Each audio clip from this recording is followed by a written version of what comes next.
Hello दोस्तों, कैसे हैं आप सभी। हमने अपनी लास्ट वीडियो के अंदर जो कंप्लीट कर लिया है उसके लिए आपको बहुत सारी बधाइयां। तो हमने अपनी लास्ट वीडियो में कंप्लीट कर लिया था introduction of rational number, second one is density of a rational number, third one is find the rational number between two rational number and fourth one is yes decimal expression of a rational number. तो इस video के अंदर हम अपने बचे हुए 4 topic और clear करेंगे। First is introduction of rational number, second one is representation of a rational number on a number line, third one is आपका जो है that is prove that irrationality, and fourth one is spiral root. Clear.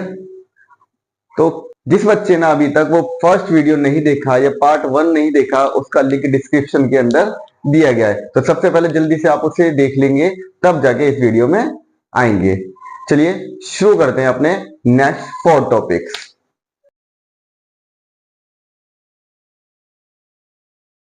चलिए student, शुरू करते हैं आज का topic. क्या है topic? Representation of a rational number on number line. जैसा कि आपको प्रीवियस वीडियो में ये बता दिया गया था कि रैशनल नंबर वो नंबर्स होते हैं जिन्हें हम p बाई क्यू की फॉर्म में डिनोट कर सकते हैं, जहां पर p आपका जीरो नहीं होगा और p और q इंटीजर्स होंगे।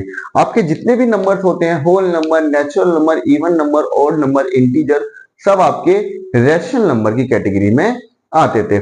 जितने भी परफेक्ट स्क्वायर रूट होते थे, जितने भी परफेक्ट क्यूब रूट होते थे, और यहां तक ही नहीं, डेसिमल्स में भी आपके terminating decimals, non terminating but repeating decimal, ये दोनों ही आपके रैशनल नंबर की कैटेगरी में आते थे। आज हम ये देखेंगे कि इन रैशनल नंबर को हम नंबर लाइन पे कैसे रिप्रेजेंट करेंगे। ठीक है, चलिए शुरू करते हैं आज का टॉपिक।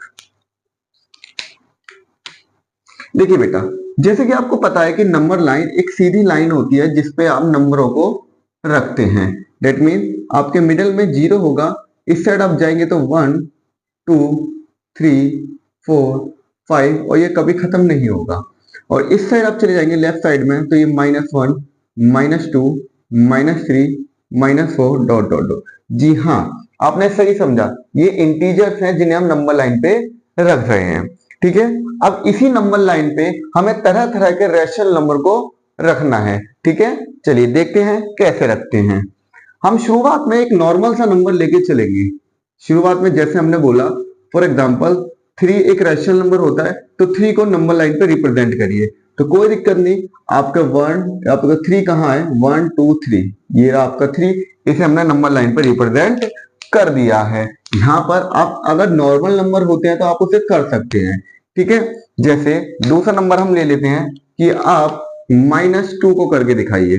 तो बेटा ये सिंपल इंटीजर है, सिंपल इंटीजर आराम से नंबर लाइन पे रिप्रेजेंट हो सकते हैं। दिक्कत आपको कब आएगी? नॉर्मल नंबर को नंबर लाइन पे रिप्रेजेंट कर सकते हैं। दिक्कत आपको आएगी जब जब ये फ्रैक्शन फॉर्म में आ जाते हैं आपके पैर। चलिए देखते हैं फ्रैक्शन फॉर्म के अंदर कैसे रिप्रेजेंट करेंगे। देखिए बेटा, जैसे मैंने एक और एग्जांपल ले लिया 3/4। ठीक है, चलिए तो इसको कैसे करेंगे?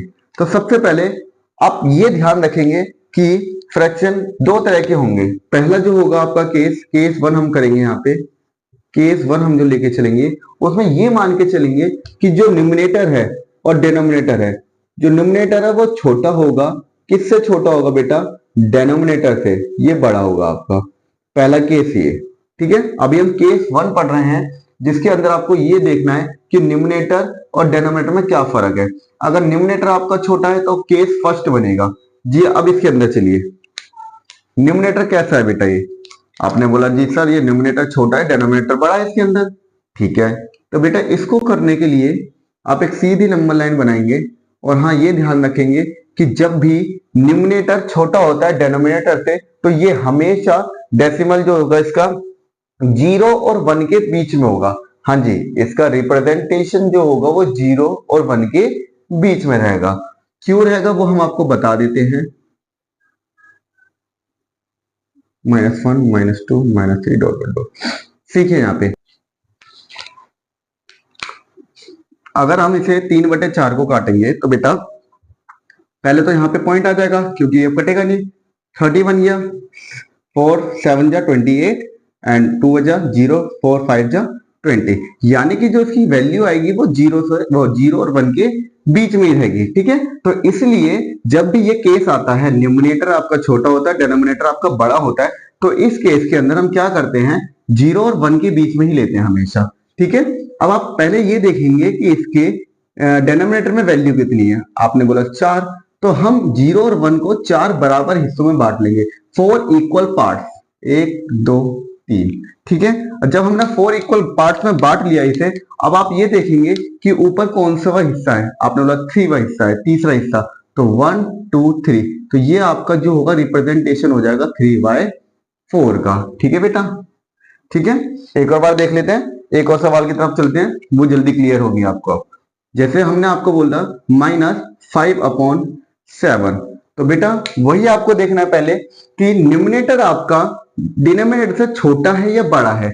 आपने बोला सर डिनोमिनेटर बड़ा है, न्यूमरेटर छोटा है, तो इस केस में हमने आपको बताया था कि जो आपका पॉइंट जो होगा नंबर लाइन पर रिप्रेजेंटेशन, वो 0 और 1 के बीच में होगा। तो ये माइनस की कैटेगरी है, तो डेट मीन 0 और -1 के बीच में जाएगा। ठीक है बेटा, अब आप ये देखेंगे कि नीचे कितने हिस्से हैं, 7, तो यानी कि 0 और -1 को 7 इक्वल पार्ट्स में डिवाइड करना होगा। तो 1 2 3 4 5 6, यहां थोड़ा सा रह गया बेटा, एक सेकेंड। ठीक है, अब आप यहाँ पे काउंट कर लीजिए, काउंट करेंगे हमें ऊपर वाले में कितने हिस्से चाहिए। आपने बोला 5, तो 1 2 3 4 5, ये हो गया आपका -5/7। क्लियर बेटा, इतनी बात समझ में आ रही है। एक और सवाल देख लें। ठीक है, केस 1 का एक और सवाल देख लेते हैं। जैसे आपके पास है 3/6, ये आपके लिए सवाल है। आपने बोला सर आपने बताया पहले न्यूमरेटर और डिनोमिनेटर को देखना है, यहां पर न्यूमरेटर छोटा है डिनोमिनेटर से, बिल्कुल है, तो ये तो हमेशा बेटा 0 और 1 के बीच में ही रहेगा, पर ये पॉजिटिव है तो पॉजिटिव साइड में रहेगा बेटा, पॉजिटिव है तो पॉजिटिव साइड में रहेगा। अब आप ये देखेंगे कि नीचे कितने हिस्से गए हैं, तो 6, तो हम 6 इक्वल पार्ट्स में डिवाइड कर देंगे, 1 2 3 4 5। बेटा याद रखेंगे जितने नंबर होते हैं उससे एक कम कट लगाते हैं, जैसे 7 था तो 6 कट लगाएंगे, 4 था तो 3 कट लगाएंगे, 6 है तो 5 कट लगा लिए। अब हम ये देखेंगे कि ऊपर कितना है 3, तो 1 2 एंड 3, हमने यहाँ पे देखा बेटा 1 2 3, तो ये हो गया बेटा 3/6 आपका रिप्रेजेंटेशन हो गया। क्लियर हो गया बेटा आपको। तो ये था आपका जब हमारा न्यूमरेटर छोटा होता है डिनोमिनेटर से। क्लियर इतनी बात। चले केस 2 पे चलते हैं, जिसके अंदर डिनोमिनेटर छोटा होगा और न्यूमरेटर आपका बड़ा होगा। चलिए शुरू करते हैं। चलिए स्टूडेंट, अब हम चलते हैं केस 2 की तरफ पे। केस 2 क्या कहता है हमारा, केस नंबर 2, केस 2 कहता है न्यूमरेटर और डिनोमिनेटर में क्या रिलेशन होगा, न्यूमरेटर होगा बड़ा और डिनोमिनेटर होगा छोटा। देखिए बेटा हम आपको ये बता दें, किताब के अंदर आपको ऐसे टाइप वाइज नहीं देगा, हम यहाँ पे आपको टाइप वाइज सिखा रहे हैं ताकि आपका कंसेप्ट ज्यादा स्ट्रॉन्ग हो सके और ज्यादा क्रिस्टल क्लियर हो सके, आप एग्जाम में क्वेश्चन गलत नहीं करेंगे। क्लियर हो गई बात। चले आगे चलते हैं। तो यहाँ पे सेकंड टाइप में आपको ये बताया जा रहा है कि न्यूमरेटर और डिनोमिनेटर में रिलेशन जो होगा, न्यूमरेटर बड़ा होगा और डिनोमिनेटर छोटा होगा। ठीक है, सवाल के माध्यम से समझते हैं हम ये कैसे होगा। देखिए बेटा ये सवाल है हमारे पास, यहां पर आप ये देखेंगे कि न्यूमरेटर आपका बड़ा है, डिनोमिनेटर आपका छोटा है, तो कोई बात नहीं, फर्स्ट इसे कन्वर्ट कर लो मिक्स फ्रैक्शन में। क्या बोला बेटा, फर्स्ट इसे कन्वर्ट कर लो मिक्स फ्रैक्शन में। तो मिक्स फ्रैक्शन में कैसे करते हैं ये देखेंगे हम, यहाँ पे सीखते हैं। 3 का टेबल 1 बार पे क्या आएगा, 3 1 जा 3 एंड 1 आपका रिमाइंडर बच जाएगा। तो बेटा जो रिमाइंडर बचता है वो ऊपर आ जाता है, जो आपका नीचे रहता है वो नीचे ही रहेगा, जो आपका क्वोशिएंट आएगा वो आगे आ जाएगा। ठीक है, तो हमने ऐसे मिक्स फ्रैक्शन में कन्वर्ट कर लिया, डेट इज 1:1/3। अब ध्यान से सुनना हम क्या कह रहे हैं, ये बेटा यहाँ पे जो 1 आया है आपका, तो ये रिप्रेजेंट करता है कि जो आपका नंबर है वो 1 से तो बड़ा है, या 1 से बड़ा है 2 से छोटा है। ठीक है, तो ये आपको ऐसे नंबर लाइन लिखनी है, 0 -1 -2 -3 1 2 3 4, यानी कि जो नंबर होगा आपका 1 और 2 के बीच में पड़ेगा। अब इस वाले नंबर से तो हमें ये पता चल गया कि जो नंबर है वो 1 और 2 के बीच में है, यानी कि 1 से बड़ा है और 2 से छोटा। इस वाले नंबर से हमें ये पता चलेगा कितने कट लगाने हैं, तो ये 2 कट लगा देंगे क्योंकि 3 इक्वल पार्ट में बांटना है। और हम देख लेंगे ऊपर कौन सा बात पहला, तो यानी कि 1/3:1। ठीक है, तो यानी कि ये आपका रिप्रेजेंटेशन हो गया किसका, ये आपका रिप्रेजेंटेशन हो गया 1:1/3 का। क्लियर हो गई बेटा। चलिए एक और सवाल समझते हैं ताकि आपका कंसेप्ट स्ट्रांग हो जाए और आप कभी एग्जाम में मार्क ना खाएं। एक और एग्जांपल देख लेते हैं आपका बेटा 7/4। 7/4, तो सबसे पहले इसे हम मिक्स फ्रैक्शन में कन्वर्ट करेंगे। सबसे पहले बेटा इसे हम मिक्स फ्रैक्शन में कन्वर्ट करेंगे। मिक्स फ्रैक्शन के लिए सबसे पहले हम करेंगे 4 1 जा 4, कितना बच्चा 3। तो जो बेटा आपका रिमाइंडर होता है ऊपर रखेंगे, जो रिमाइंडर होता है आपका ऊपर रखेंगे, और जो नीचे 4 है 4 का 4 और 1 जो आपका क्वोशिएंट में आया, तो मिक्स फ्रैक्शन आपकी बन गई है ये। ठीक है बेटा। अब ये मिक्स फ्रैक्शन के अंदर 1 आपको क्या रिप्रेजेंट कर रहा है कि जो आपका नंबर रिप्रेजेंट होगा वो 1 से बड़ा होगा, वो 1 से बड़ा होगा। 1 से कितना बड़ा होगा, कुछ नहीं, 1 और 2 के बीच में रहेगा। ठीक है बेटा।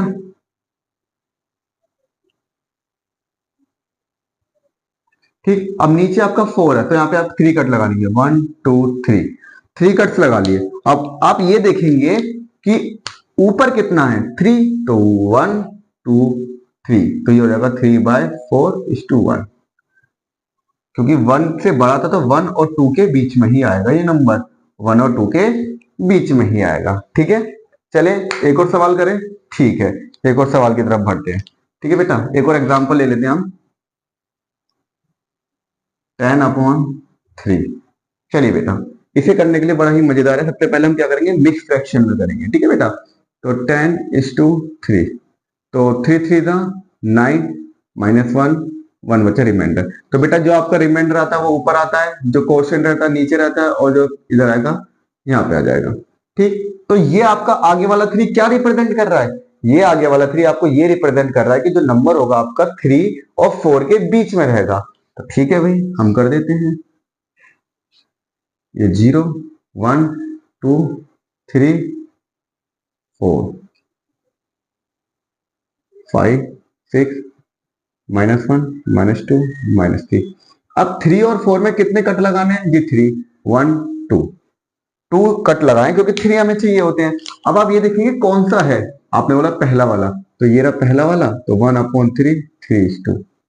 ठीक है, ये आपका आंसर हो गया। ठीक है बेटा, एक और सवाल समझे। चलिए बिल्कुल एक और समझते हैं। आपका कंसेप्ट बिल्कुल क्लियर होना चाहिए इस वाले कंसेप्ट को लेके। जैसे मैंने आपको बोल दिया 12/5। ठीक है बेटा, तो अब बिल्कुल ठीक है, इसे हम मिक्स फ्रैक्शन में बनाएंगे सबसे पहले। और सबसे पहले मिक्स फ्रैक्शन में बनाएंगे 12 5 5 2 जा 10 -2 रिमाइंडर बचा। ठीक है, अब आप देखेंगे नंबर लाइन बनाएंगे। अब आप यहां देख रहे हैं कि 0 -1 -2 1 2 3। हाँ, तो जब हमने इसकी मिक्स फ्रैक्शन बनाई तो हमें ये पता लगा कि 5 नीचे रहने वाला है, 2 इधर आने वाला है, 2 इधर, यानी कि ये नंबर 2 और 3 के बीच में रहने वाला है।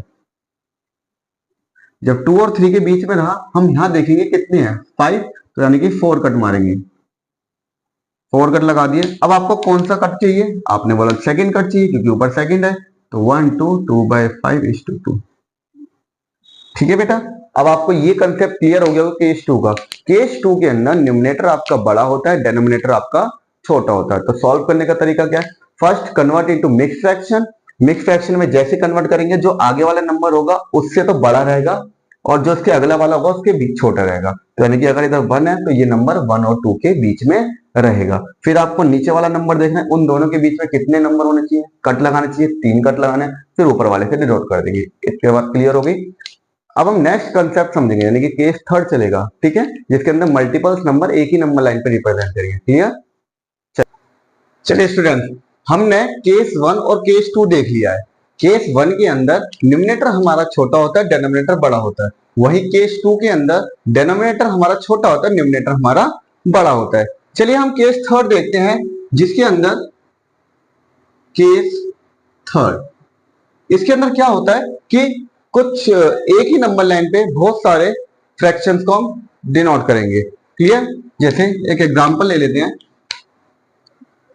2/5 -3/5, 4/5, इन तीनों ही नंबर को एक ही नंबर लाइन पर रिप्रेजेंट करना है। बट हाँ, केस थर्ड ये इसलिए है क्योंकि नीचे तीनों का बेस इक्वल है। ठीक है, अगर बेस इक्वल होता है और एक ही नंबर लाइन पर रिप्रेजेंट करना है तो कोई दिक्कत नहीं, हम पहले एक सीधी लाइन क्लिक करेंगे, 0 1 -1 -2 2। अच्छा, ये 0 और 1 के बीच में ही क्यों आएंगे? क्योंकि बेटा न्यूमरेटर आपका छोटा है, तीनों केस में न्यूमरेटर आपका छोटा है। ठीक है, चलिए कितने कट लगाने हैं बेटा? 5 कट लगाने। 1 2 3 4, 1 2 3 4। देखिए, जब भी 5 नंबर की बात होगी तो 4 कट लगेंगे, क्योंकि 5 इक्वल पार्ट्स में हमें डिवाइड करना है। ठीक है, अब यहां हम देखेंगे कि पॉजिटिव वाला केस है तो 0 और 1 के बीच में जाएगा, डेट मीन्स 2 1 2, ये आपका 2/5 हो गया। नेगेटिव केस है तो 1 2 3, ये आपका -3/5 हो गया। ये पॉजिटिव है 1 2 3 4/5 हो गया। ठीक है बेटा, ये आपके तीन केस एक ही नंबर लाइन पे कैसे रिप्रेजेंट करते हैं वो देखा। इस वाले केस में क्या था कि ऊपर वाले तीनों छोटे थे, नीचे सब इक्वल था।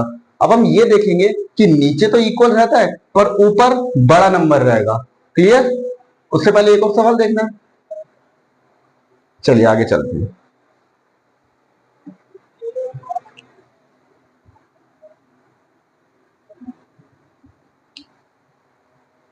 हाँ जी, देखिए एक और सवाल देखते हैं हम, जैसे 2/5 -7/5 3/5। यहां पर आपने देखा कि ये आपका केस 2 वाला केस आ गया, बट केस 3 में हमने आपको बताया नीचे सेम रहेगा सबका। इसे सबसे पहले मिक्स फ्रैक्शन में कर लेंगे बेटा। तो 7/5 को जब मिक्स फ्रैक्शन में बनाया तो ये आया 1:2/5। क्लियर? तो हम इसकी जगह क्या लिख सकते हैं? 1:2/5। डेट मीन्स ये 1 से बड़ा रहेगा और 2 से छोटा रहेगा। तो ये कुछ इस प्रकार से नंबर लाइन बनेगी आपकी, 0 1 2 3 -1 -2 -3। हमें नीचे 5 इक्वल पार्ट्स में बांटना है, डेट मीन्स हमें 4 कट लगाने हैं। ठीक बेटा, अब हम देखते हैं अपना सवाल क्या था। सबसे पहले 2/5 है, 2/5 यानी कि 1 2 2/5, 3/5 3/5। अब ये है माइनस का 1, 1 से बड़ा 2 से छोटा 1 2/5। ठीक है बेटा, तो एक ही नंबर लाइन पे कैसे रिप्रेजेंट करते हैं ये आपने देखा है, बट याद रखिएगा ये केस कौन सा है? तीनों में बेस इक्वल है आपके।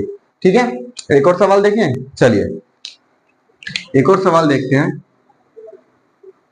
3/4 -1/4 7/4। बेस इक्वल है, सबसे पहली बात तो यही। दूसरा काम, क्या न्यूमरेटर छोटा है? हाँ जी छोटा है, छोटा ही बड़ा है। इस बड़े वाले को हम कन्वर्ट कर लेंगे, 4 1 जा 4, 3/4, इसको इसमें हमने कन्वर्ट कर लिया। ठीक है बेटा, वही एक नंबर लाइन बनाई अपनी, 0 -1 -2 1 2। कितने कट लगाने हैं? 4, 1 2 3 1 2 3 1 2 3। ठीक है बेटा, बड़ा ही इजी तरीका है। आगे देखेंगे, ये बेटा ऊपर 3 करना है, 1 2 3 3/4। बेटा ये आपको -1 वाला करना है तो -1/4। ठीक है, और ये आपको करना है 1 से बड़ा यानी कि 1 2 3/4। ठीक है बेटा, तो ये आपके कुछ सवाल थे केस थर्ड के। तो हम अब चलते हैं नेक्स्ट केस की तरफ, जिसमें आपको केस 4 देखने को मिलेगा, जिसमें नीचे वाला जो डिनोमिनेटर था वो आपका अलग अलग होगा। ठीक है, चलिए चलिए स्टूडेंट, अब हम केस 4 की तरफ आगे बढ़ रहे हैं। केस 4 भी एक ही नंबर लाइन पर रिप्रेजेंट करना होता है, बट याद रखेंगे उसके डिनोमिनेटर अलग अलग होते हैं बेटा, उसके डिनोमिनेटर अलग अलग होते हैं। तो सबसे पहले मेन काम तो यही है, उसके डिनोमिनेटर को इक्वल बनाना। हाँ जी, सबसे पहला काम क्या है? उनके डिनोमिनेटर को इक्वल बनाना। तो इक्वल बनाने के लिए आप सबसे पहले इन नीचे वालों का एलसीएम ले लेंगे। एलसीएम ले लेंगे 5 4 2। बेटा 5 4 2 का एलसीएम लीजिए, 2 से गया 2 टाइम्स पे 1 टाइम पे, अगेन 2 से गया 1 टाइम्स पे, अगेन 5 से गया 1 टाइम, यानी कि 5 टू द 10 टू द 20, यानी कि जो एलसीएम आया बेटा 20 आया। चलिए इसी का हम ध्यान रखते हुए करते आगे सवाल सॉल्व। हमें नीचे 20 बनाना है, तो इस 5 की मल्टीप्लाई कितने से कराएंगे? जी बिल्कुल 4 से, 12/20। इधर बेटा 2/4 है, तो हम कितने से मल्टीप्लाई कराएंगे इस 20 बनाने के लिए? जी बिल्कुल 5 से, 10/20। माइनस का 2 है, इसे 20 बनाने के लिए हम 10 से मल्टीप्लाई कराएंगे बेटा। ठीक है बेटा, चलिए तो हमारे पास अब नया सवाल बन चुका है 12/20, 10/20 एंड -30/20। बट यहाँ पे इसे कन्वर्ट कर लेंगे पहले मिक्स फ्रैक्शन के अंदर, 20 वन जा 20 और 10/20, ये कुछ इस प्रकार से आएगा। तो बेटा अब हम देखते हैं इसके अंदर 20 कट लगाने, यानी कि बहुत लंबा नंबर लाइन जाने वाला है ये। ठीक है, बीच में आपका 0 आ जाएगा बेटा, ये आपका -1, क्योंकि ये जो नंबर है -1 और 2 के बीच में जाएगा, -2। 1 2 3 4 5 6 7 8 9 10 11 12 13 14 15 16 18 19। ठीक है, अब बेटा इधर हमारा सब छोटा है तो हम 1 के बीच में ही रख देंगे। 1 2 3 4 5 6 7 8 9 10 11 12 13 14 15 16 17 18 19। अब आप ये देखिए 12/20, 12/20 आपको काउंट करना पड़ेगा, 1 2 3 4 5 6 7 8 9 10 11 12, 12/20 ये हो जाएगा आपका 10/20। तो वो आपको हो जाएगा बेटा यहाँ पे 1 2 3 4 5 6 7 8 9 10, माइनस का 1 सही 10/20। ठीक है बेटा, क्लियर? ये आपका केस फोर्थ है, जिसके अंदर आपका डेनोमिनेटर अनइक्वल होता है, बेस आपका सेम नहीं होता है। तो उसके लिए हमें सबसे पहले अपना बेस इक्वल बनाना पड़ेगा। बेस इक्वल बनाने के लिए आपको सबसे पहले एलसीएम लेना होगा, फिर उस एलसीएम की मदद से आप बेस इक्वल बनाएंगे। चलिए एक और सवाल देखते हैं इसी के ऊपर। ठीक है, तो ये अपना कंसेप्ट पूरा representation of a rational number on a number line खत्म हो जाएगा। चलिए आई होप आपको ये वाला कंसेप्ट समझ में आ रहा होगा। चलिए एक और तरीका देखते हैं, एक और सवाल देख लेते हैं ताकि और कंसेप्ट क्रिस्टल क्लियर हो जाए आपका। ये दो नंबर है, आपको एक ही नंबर लाइन पे रिप्रेजेंट करने हैं। ठीक है, तो सबसे पहले बेटा हमने आपको बताया एलसीएम लेंगे 3 और 5 का। हाँ जी, 3 और 5 का एलसीएम कितना आएगा बेटा? 15। तो पहला वाला नंबर उठाएंगे, 15 बनाने के लिए 5 से मल्टीप्लाई कराएंगे बेटा। दूसरा नंबर लेंगे, 15 बनाने के लिए 3 से मल्टीप्लाई कराएंगे। ठीक है, दोनों ही ऊपर वाले आपके छोटे हैं 1 से, मतलब ऊपर वाला छोटा है तो ये 0 और 1 के बीच में ही आएंगे, -1 -2। तो 15 कट लगाने 1 2 3 4 5 6 7 8 9 10 11 12 13 14। कौन सा नंबर है? 10 नंबर है, तो 10 काउंट कर लेंगे हम बेटा यहाँ पे 1 2 3 4 5 6 7 8 9 10, 10/15 11 12, 12/15। ये आपका ये हो गया, ये हो गया। ठीक है बेटा, ठीक है, तो हमने representation of a rational number को नंबर लाइन पे कैसे रिप्रेजेंट करते हैं ये हमने सीख लिया है। आई होप ये वाला टॉपिक जो था आपका भी क्लियर हो गया होगा। चलिए नेक्स्ट टॉपिक के ऊपर चलते हैं, इंट्रोडक्शन टू इरेशनल नंबर्स।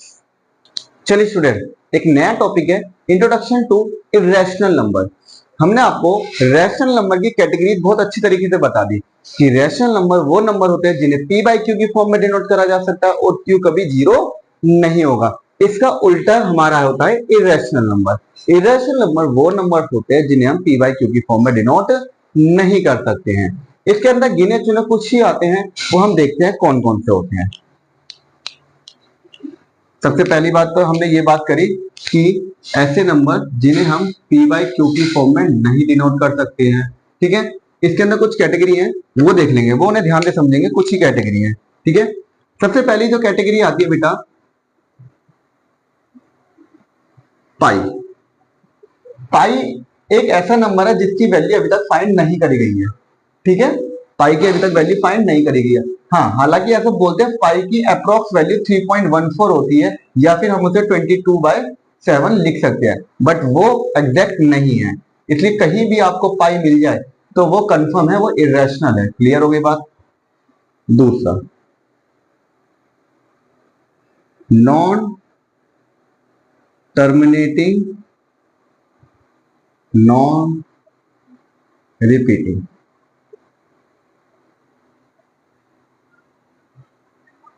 बेटा आपको याद है हमने डेसिमल्स सीखा था, उसके अंदर डेसिमल्स में दो टाइप थे, terminating and non terminating. Terminating तो आपका हो गया है rational number, non terminating but repeating भी कैसा नंबर हो गया, रैशनल नंबर, क्योंकि हमने उन्हें पी बाई क्यू की फॉर्म में कन्वर्ट कर लिया था।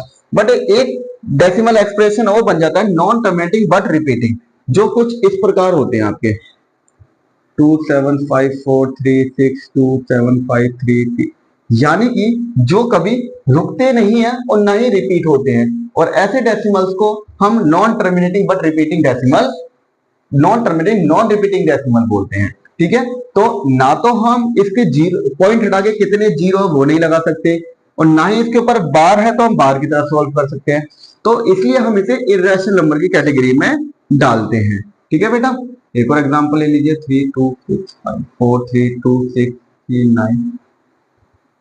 ठीक है, तो non terminating non repeating decimals भी इर्रेशनल नंबर की कैटेगरी में आते हैं। तीसरा बेटा आपका, तीसरा होता है not perfect square root. Not perfect square root यानी कि परफेक्ट स्क्वायर रूट तो आपको पता चल गया, जैसे √4 का 2 होता है, √9 का 3 होता है, √16 का 4 होता है, √25 का 5 होता है।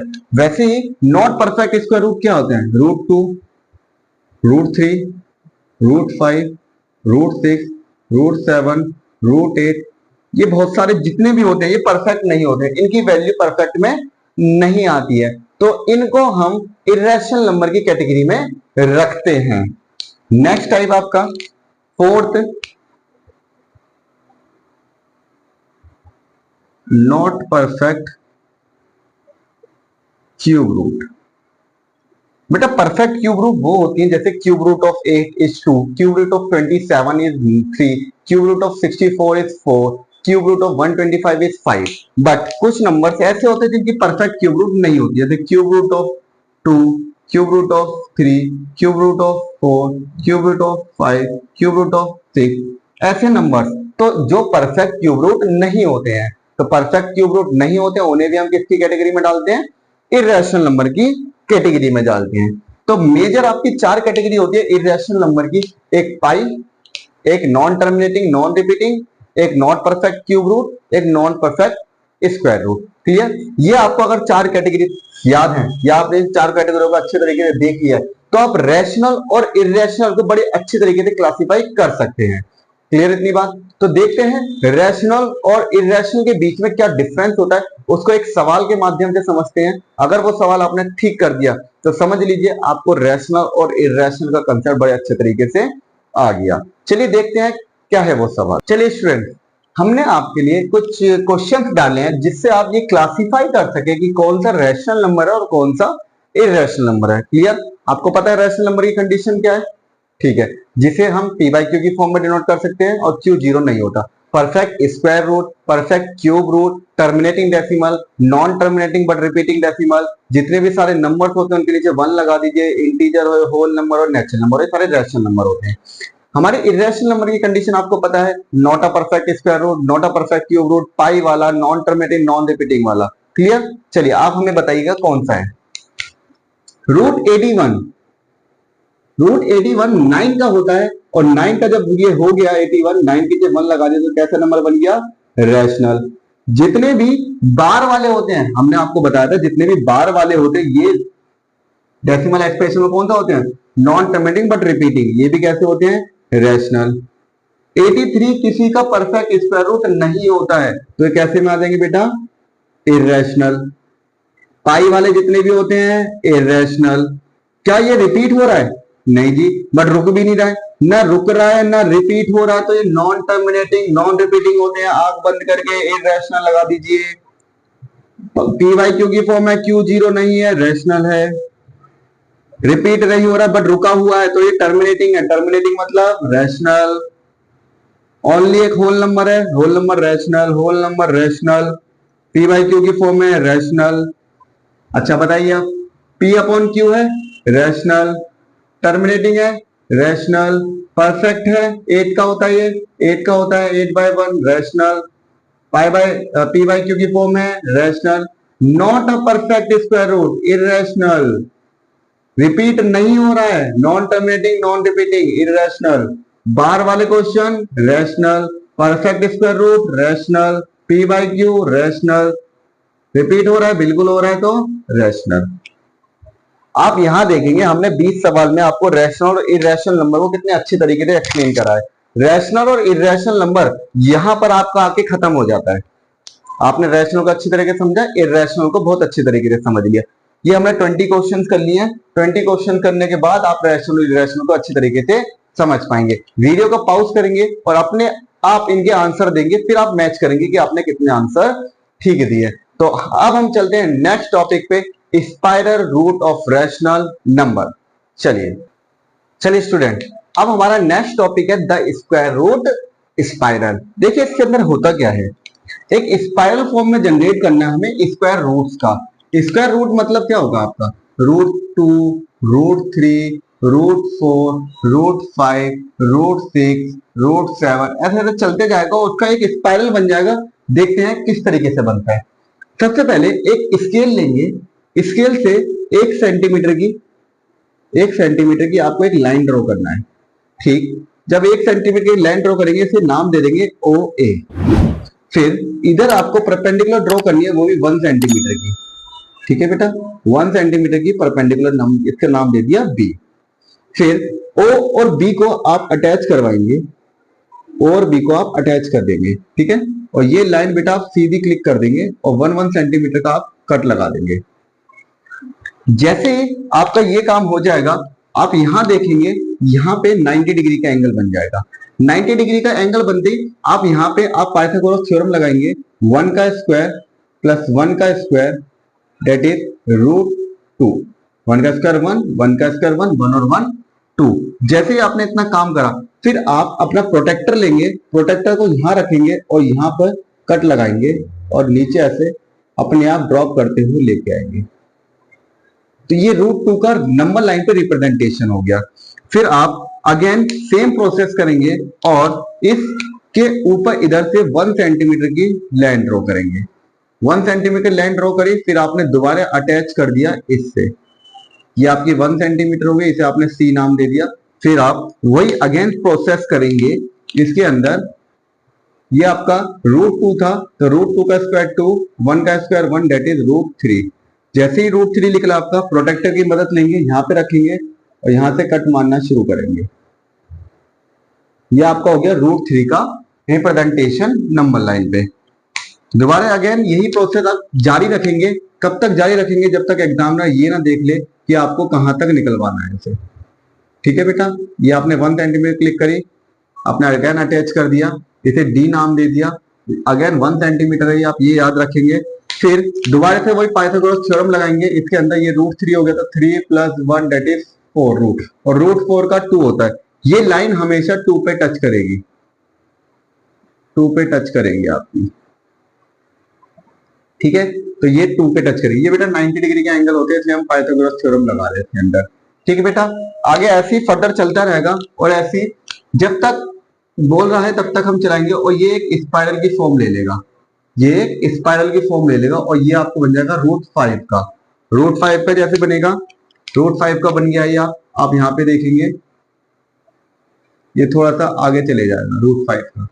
√5 का आगे चलेंगे, फिर नेक्स्ट वही एक सेम प्रोसेस, सेम प्रक्रिया, 1 सेंटीमीटर का अगेन दोबारा लिया, दोबारा अटैच करा, फिर 1 सेंटीमीटर हुआ, ये 5 हो गया तो ये √6 का आपका बनेगा और ये आप F नाम देंगे इसे, और आगे चलेंगे और सेम रोटेशन फिर अगेन प्रोटेक्टर की मदद से आगे पास ऑन कर देंगे।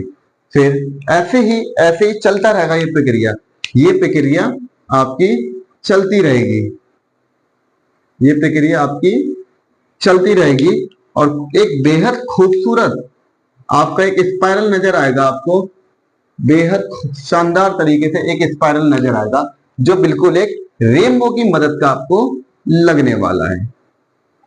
ठीक है बेटा। अब आप ये बोलेंगे सर आपको कितना बनवाओगे? बेटा बनवाना क्या है, आपको बस सब सिखा रहे हैं हम। आप एग्जामिनर में जितना बोले हम उतना बना देंगे। ठीक, एग्जामिनर जितना बोले हम उतना कर देंगे। अब एग्जामिनर जितना मर्जी बोले, हमने आपको एक स्पाइरल तरीके में बन जाएगा, ये एक स्पाइरल तरीके में बन जाएगा, इसलिए हम इसे बोलते हैं the square root spiral. Clear? कुछ एक इमेज में आपके सामने रख रहा हूं, वो कुछ इमेज देखेंगे, उसी को हम बोलते हैं स्क्वायर रूट स्पाइरल। देखिए ये रही वो इमेज। आई होप इस इमेज को आप देखते आप समझ गए होंगे कि कैसे बन रहा है इसके अंदर। ठीक है, इस इमेज को आपने देख लिया है, बहुत अच्छी बात है। यहां पे हमारा एक टॉपिक खत्म होता है द स्क्वायर रूट स्पाइरल का। क्लियर? अब हमारा रह गया प्रूव करना है इरेशनल √2 √3 का। क्लियर? चल तब तक के लिए जय हिंद, थैंक यू।